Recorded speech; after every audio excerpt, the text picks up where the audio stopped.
at some point talk about the one I sent you. Let's do it now. We're going back in the archives because it doesn't technically exist, right? It doesn't technically exist. So I'll read it and then I'll tell you why it doesn't technically exist. Okay.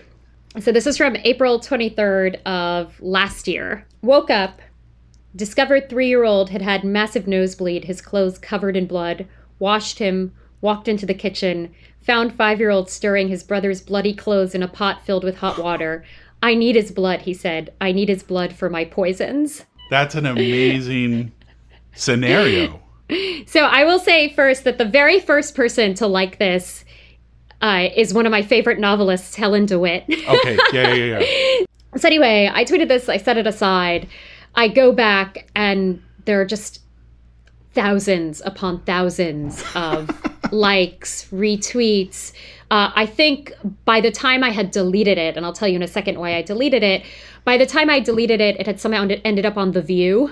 Wow. Oh my gosh. It had ended up in like the British tabloids as evidence of people turning to sorcery during the pandemic. Oh my gosh. I think by the time I deleted it, it had something like 623K likes or whatever, you know.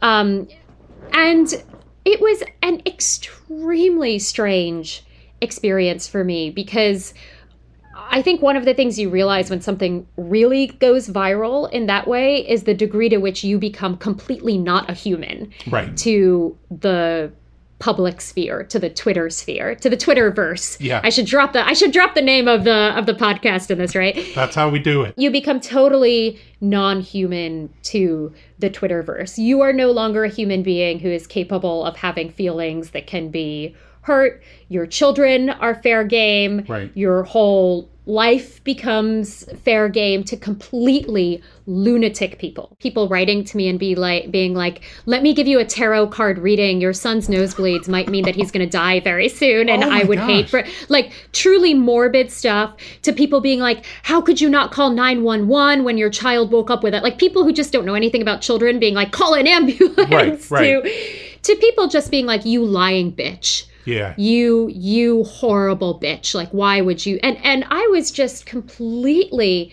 stunned by this, in part because it just didn't seem that weird to me. My kids do lots of weird stuff, but I eventually just deleted it because I realized that a year had passed between when I had tweeted it, and in that year, I was still having people commenting on it and still getting, bizarre people writing to me. Super grateful. Good luck with everything, with the piece, with the move. I'll see you on the timeline, okay? Thank you for having me.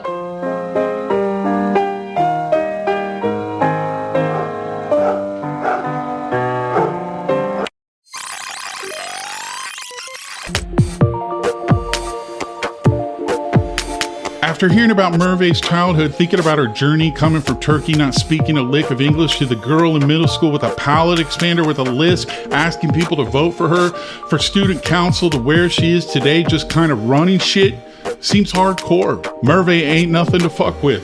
Anyway, I loved hearing about her dad carrying her for 30 blocks on his shoulders because they couldn't afford subway fare, how she kept saying they had nobody. It was just the three of them, and living in Park Slope before it got all bougie. Anyway, Merve recommended